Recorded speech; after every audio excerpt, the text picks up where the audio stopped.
Napaka-exciting ng ating pagluluto today dahil hindi lang ito kwentuhan, may pagkikwenta pa sa kusina. Lalo na ngayon na alam natin na over the top ang presyo ng mga bilihin, no? And today, hindi ako nag-iisa kasi may kasama tayong eksperto, di ba? Isang professor from the School of Economics, PhD in Law and Public Policy from Boston, a respected economist and a true guardian of public trust. She firmly believes in one guiding principle, that people's money should always be used for the people. Ngayon, magluluto tayo ng adobo.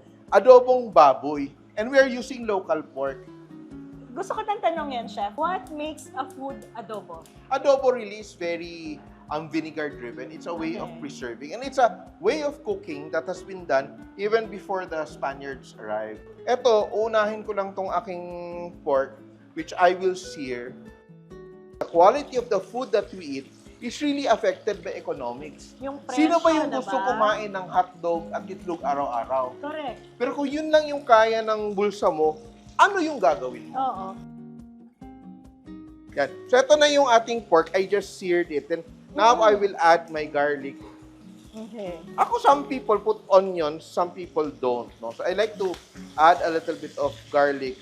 And onions, Ano yung value added ng onion ang sa onions adobo? kasi adds a bit of sweetness to the, to the whole dish. O, pakimix na lang. Ako magbuhos ng tagahalo. suka. Kasi ikaw tagahalo. O. Sige. Nagluluto ka ba? Yes. Oo, Yes. yan.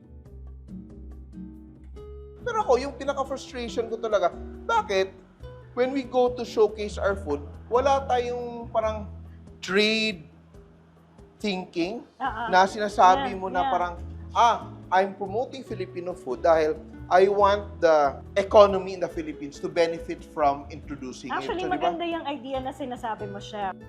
So ito, we will just leave this to simmer while magchikan tayo. Okay. And ako, I usually add a little bit of sugar just to balance.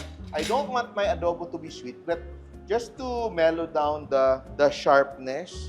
Ganyan.